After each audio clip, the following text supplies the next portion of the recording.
स्वागत है आप सभी का जनरल लॉ 24 में। आज हम बात करेंगे लिमिटेशन एक्ट के पार्ट 2 की, जो स्टार्ट होता है सेक्शन 3 से और एंड होता है सेक्शन नंबर 11 पे। इससे पहले की जो दो वीडियोस है लिमिटेशन एक्ट की, उसके अंदर हम पार्ट 2 को ही पढ़ रहे थे, जिसमें से एक वीडियो के अंदर हमने पढ़ा था सेक्शन 3, सेक्शन 4 और सेक्शन 5 को। वहीं जो दूसरी वीडियो थी उसके अंदर हमने पढ़ा था सेक्शन 6, सेक्शन 7 और सेक्शन 8 को।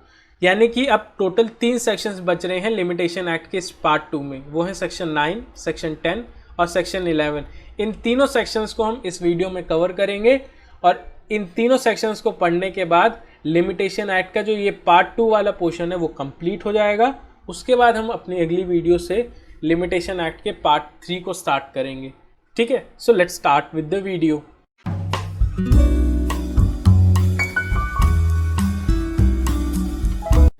सबसे पहले हम बात करते हैं सेक्शन नंबर 9 की। अब देखो, सेक्शन नंबर 9 टाइम के कॉन्टिन्यूस रनिंग के बारे में बात कर रहा है और यहाँ पे जो ये टाइम है ना, ये लिमिटेशन पीरियड को डिनोट कर रहा है। ठीक है, यानी कि सिंपली सेक्शन नंबर 9 किसके बारे में बात कर रहा है? लिमिटेशन पीरियड के कॉन्टिन्यूस रनिंग के बारे में। अब ये क्या कह रहा है, इसका क्या मतलब है, इसको जानने से पहले आप ये समझ लो कि सेक्शन 9 की एप्लीकेबिलिटी क्या है, यानी कि सेक्शन 9 कहाँ कहाँ अप्लाई होता है। तो दो जगह है जहाँ पे सेक्शन 9 अप्लाई होता है। सबसे पहले तो ये केस के इंस्टीट्यूशन पर अप्लाई होता है। वहीं दूसरा, केस की प्रोसीडिंग के दौरान जो एप्लीकेशन लगाई जाती है ना कोर्ट में, उस एप्लीकेशन के ऊपर भी सेक्शन 9 अप्लाई होता है। अब जो एप्लीकेंट एप्लीकेशन लगा रहा है कोर्ट की प्रोसीडिंग के दौरान, वो कोई भी हो सकता है। He might be a plaintiff, he might be a defendant, कोई भी हो सकता है वो। ठीक है, तो ये तो थी एप्लीकेबिलिटी। अब क्या कह रहा है सेक्शन 9, उसको देखते हैं। कह रहा है where once time has begun to run, no subsequent disability और inability to institute a suit और make an application stops it. देखो, सिंपल हमसे कह रहा है कि अगर एक्स को वाई के अगेंस्ट कोर्ट में कोई केस फाइल करना है और उस केस को फाइल करने का लिमिटेशन एक बार अगर स्टार्ट हो गया, तो उसके बाद अगर एक्स को किसी भी तरीके की कोई भी डिसेबिलिटी होती है या फिर किसी भी कारण से अगर एक्स असमर्थ होता है वाई के अगेंस्ट कोर्ट में केस लाने के लिए, तो यहाँ पे एक्स के लिए लिमिटेशन पीरियड नहीं रुकने वाला। ठीक है, सिंपल है। चाहे प्लेंटिफ को किसी भी तरीके की डिसेबिलिटी हो जाए या फिर वो असमर्थ हो कोर्ट में केस लाने के लिए, इससे फ़र्क नहीं पड़ेगा। लिमिटेशन पीरियड एक बार स्टार्ट हो गया तो स्टार्ट हो गया, वो रुकेगा नहीं अनटिल और अनलेस आने वाले सेक्शंस में कोई प्रोविज़न ना दे रखा हो तो। ठीक है, अब यही सेम चीज़ एप्लीकेशन पे अप्लाई कर दो। सपोज करो एक्स और वाई का कोर्ट में कोई केस चल रहा था, उस केस में एक्स को कोई एप्लीकेशन लगानी थी। अब उस एप्लीकेशन को लगाने का लिमिटेशन पीरियड क्या हो गया? स्टार्ट हो गया। अब लिमिटेशन पीरियड स्टार्ट होने के बाद अगर एक्स को डिसेबिलिटी होती है कोई, या असमर्थ हो जाता है वो कोर्ट में एप्लीकेशन फाइल करने के लिए, तो यहाँ पे क्या होगा? लिमिटेशन पीरियड रुक जाएगा? नहीं, लिमिटेशन पीरियड नहीं रुकने वाला, लिमिटेशन पीरियड कंटिन्यू रहेगा। ठीक है, यही सिंपल सी बात सेक्शन नंबर 9 कहता है। लेकिन एक ऐसी सिचुएशन भी बताता है सेक्शन नंबर 9, जिस सिचुएशन में अगर एक बार लिमिटेशन पीरियड स्टार्ट हो जाए तो उसे रोका जा सकता। वो सिचुएशन कौन सी है उसके बारे में बताता है सेक्शन नंबर 9 का प्रोवाइजो। कह रहा है where letters of administration to the state of a creditor have been granted to his debtor the running of the period of limitation for a suit to recover the डेप्ट shall be suspended while the administration continues. ठीक है, तो ये जो section number 9 का proviso है वो हमसे कहता है कि सपोज करो कोई एक एक्स नाम का पर्सन है। ठीक है, उसको किसी वाई नाम के पर्सन के अगेंस्ट रिकवरी ऑफ मनी का केस कोर्ट में फाइल करना है और उसका लिमिटेशन पीरियड 10 सितंबर से स्टार्ट हो चुका है। ठीक है, अब यहाँ पे एक्स वाई के अगेंस्ट कोर्ट में रिकवरी ऑफ मनी का केस फाइल करता, उससे पहले ही एक्स की कोई एक प्रॉपर्टी थी, उस प्रॉपर्टी की देखभाल के लिए कोर्ट ने वाई को एज एन एडमिनिस्ट्रेटर अपॉइंट कर दिया। ठीक है, तो यहाँ पे लिमिटेशन पीरियड जो स्टार्ट हो रखा था वो रुक जाएगा, ऐसा सेक्शन नंबर 9 का प्रोवाइजो हमसे कहता है। ठीक है, सो इन शॉर्ट एक लाइन में समझें तो कह रहा है कि जब डेब्टर को क्रेडिटर की प्रॉपर्टी की देखभाल के लिए एज एन एडमिनिस्ट्रेटर अपॉइंट किया जाता है, उस वक्त जब लिमिटेशन पीरियड क्रेडिटर का स्टार्ट हो रखा है डेब्टर के अगेंस्ट रिकवरी ऑफ मनी का केस कोर्ट में फाइल करने के लिए, तो वहां पे लिमिटेशन पीरियड रुक जाएगा। ठीक है, तो आई होप सेक्शन नंबर 9 और उसका जो प्रोवाइजो है वो आपको समझ में आया होगा। अब हम बात करते हैं सेक्शन नंबर 10 की। देखो, एक प्रॉपर्टी है, उस प्रॉपर्टी की देखभाल के लिए एक ट्रस्ट बना दिया गया है।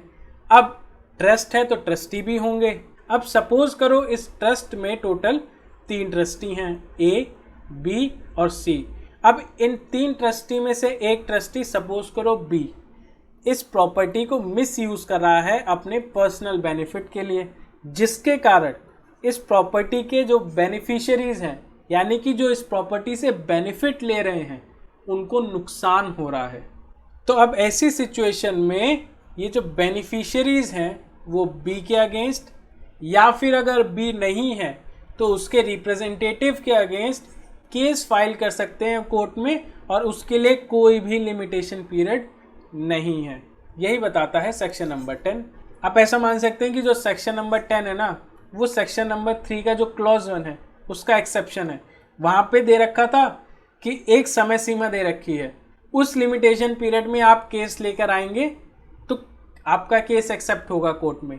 लेकिन सेक्शन 10 क्या कहता है, आप केस लेकर आओ, कोई लिमिटेशन पीरियड नहीं है, लेकिन केस कौन सा होना चाहिए, ट्रस्ट के ट्रस्टी या उसके रिप्रेजेंटेटिव के अगेंस्ट। क्यों? क्योंकि वो ट्रस्ट की प्रॉपर्टी को अपने पर्सनल बेनिफिट के लिए यूज़ कर रहे हैं, जिससे उस ट्रस्ट की प्रॉपर्टी के बेनिफिशियरीज को नुकसान हो रहा है। ठीक है, अब देखो सेक्शन नंबर 10 का एक एक्सप्लेनेशन भी है।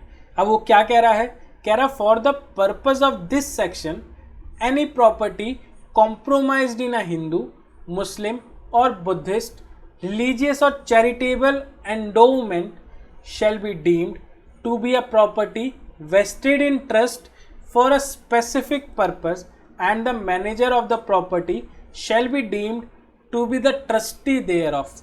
देखो, सेक्शन 10 का जो एक्सप्लेनेशन है वो हमसे कहता है कि एक एक्स पर्सन है, उसकी एक प्रॉपर्टी है, वो अपनी इस प्रॉपर्टी को रिलीजियस एक्टिविटी के लिए या फिर चैरिटेबल पर्पस के लिए किसी रिलीजियस इंस्टीट्यूशन में दान कर देता है, और वो रिलीजियस इंस्टीट्यूशन एक्स की इस प्रॉपर्टी के लिए एक मैनेजर अपॉइंट करती है। तो ये वाला जो मैनेजर होगा ना, उसे भी हम क्या कहेंगे, ट्रस्टी ही कहेंगे।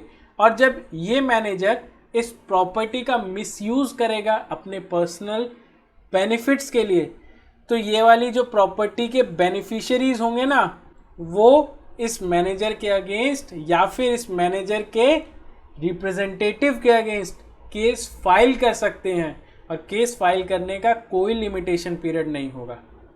ठीक है, और हाँ, जो ये रिलीजियस इंस्टीट्यूशन है ना, वो या तो हिंदू होंगे, या तो मुस्लिम, या तो बुद्धिस्ट इंस्टीट्यूशंस होंगे।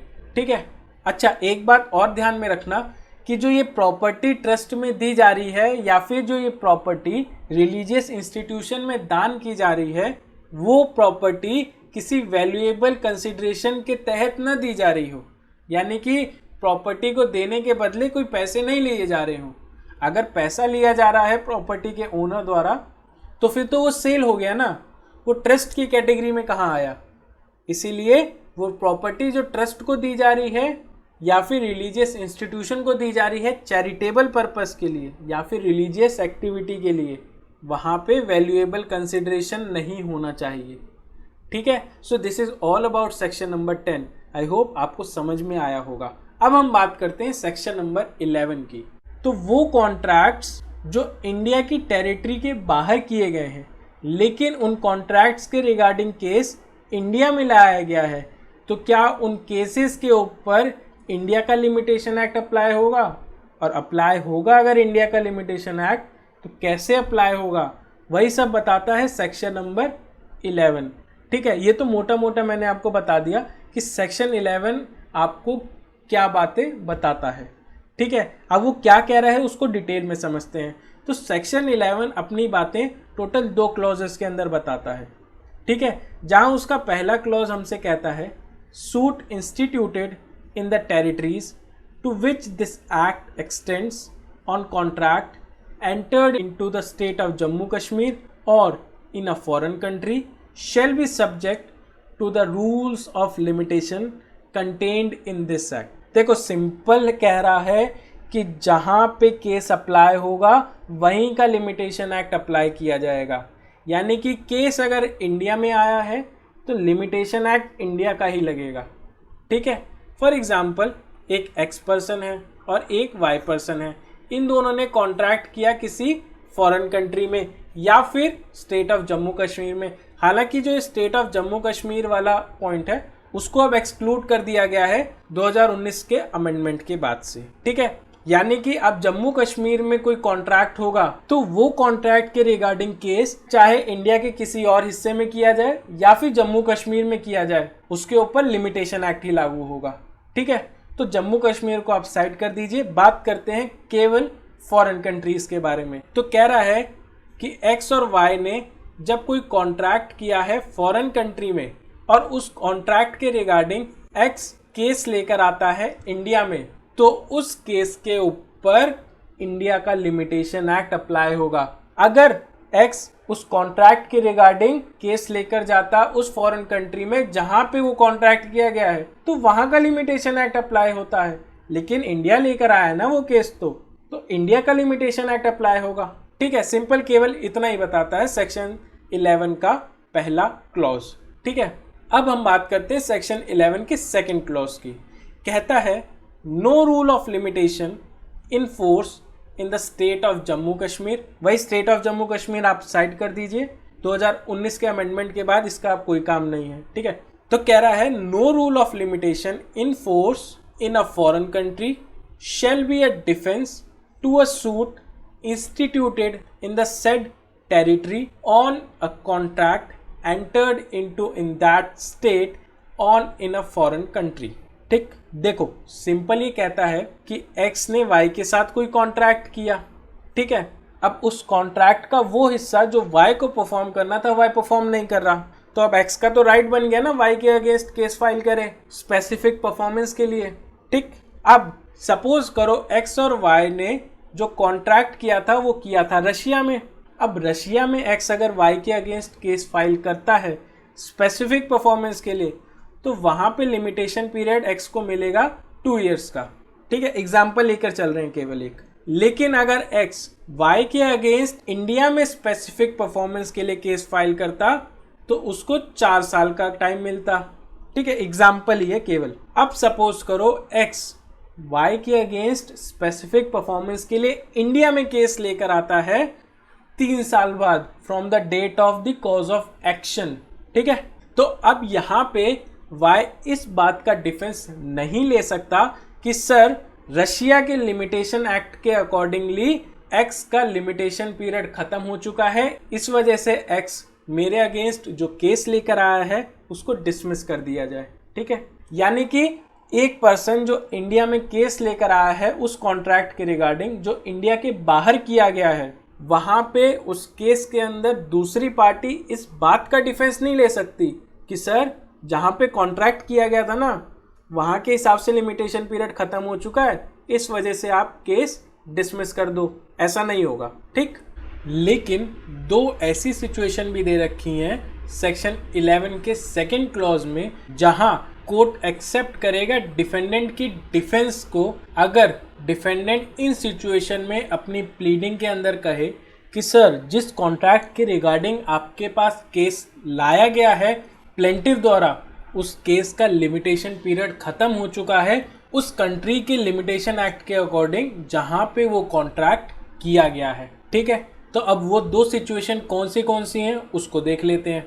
तो उन 2 सिचुएशन में से पहली सिचुएशन कहती है the rule has extinguished the contract, यानी कि अगर कोई ऐसा रूल दे रखा है कि जहां जिस कंट्री में कॉन्ट्रैक्ट किया गया है उस कंट्री के लिमिटेशन लॉ के अकॉर्डिंग अगर इस कॉन्ट्रैक्ट के रिगार्डिंग केस करने का लिमिटेशन पीरियड खत्म हो गया तो उसके बाद ये कॉन्ट्रैक्ट टर्मिनेट हो जाएगा, यानी कॉन्ट्रैक्ट खत्म हो जाएगा और कॉन्ट्रैक्ट की दोनों पार्टीज अपनी अपनी ऑब्लिगेशन से फ्री हो जाएंगी। ठीक है, तो अब ऐसी सिचुएशन में अगर इंडिया के लिमिटेशन लॉ के अकॉर्डिंग टाइम पीरियड बचा भी है तो भी कॉन्ट्रैक्ट की दोनों में से कोई भी पार्टी इंडिया के अंदर उस कॉन्ट्रैक्ट के रिगार्डिंग केस फाइल नहीं कर सकती। ठीक है, नाउ अब हम बात करते हैं सेकंड सिचुएशन की। सेकंड सिचुएशन कहता है the parties were domiciled in that state और in the foreign country during the period prescribed by such rule. For example, एक ए है और एक बी है, दोनों के बीच में कॉन्ट्रैक्ट होता है। कॉन्ट्रैक्ट होता है इंडिया की टेरिटरी के बाहर, सपोज करो रशिया में, और यहाँ पे ए जो है वो इंडियन है और जो ये बी है वो रशियन है। ठीक है, अब यहाँ पे होता ये है कि बी इस कॉन्ट्रैक्ट को ब्रीच कर देता है और कॉन्ट्रैक्ट के ब्रीच होने से ए का राइट जनरेट होता है बी के अगेंस्ट कोर्ट में केस फाइल करने का। अब ये वाला जो केस है जो ए बी के अगेंस्ट फाइल करेगा उसके लिए रशिया का जो लिमिटेशन लॉ है वो टाइम पीरियड बताता है 3 साल का, वहीं जो इंडिया का लिमिटेशन लॉ है वो टाइम पीरियड बताता है 5 साल का। ठीक है, यहाँ तक क्लियर हो गया। अब यहाँ पे ट्विस्ट ये है कि जब बी ने कॉन्ट्रैक्ट ब्रीच किया उस वक्त ए रशिया में ही मौजूद था। ठीक, यानी कि जब लिमिटेशन पीरियड स्टार्ट हो रहा है ए का बी के अगेंस्ट कोर्ट में केस फाइल करने का, उस वक्त ए रशिया में मौजूद है और अगले 3 साल तक वो रशिया में ही मौजूद रहा। तो अब ऐसी सिचुएशन में ये वाला क्लॉज कह रहा है कि अब 3 साल के अंदर अगर ए इंडिया में या रशिया में बी के अगेंस्ट केस फाइल नहीं करता तो फिर ये 3 साल के बीतने के बाद ए बी के अगेंस्ट केस फाइल नहीं कर पाएगा। ऑल्दो इंडिया में लिमिटेशन पीरियड बचा है लेकिन फिर भी इंडिया में केस वो नहीं कर पाएगा। ठीक है, so this is all about section number 11। So I hope आपको सेक्शन नंबर 9, सेक्शन नंबर 10 और सेक्शन नंबर 11 समझ में आया होगा। ठीक है।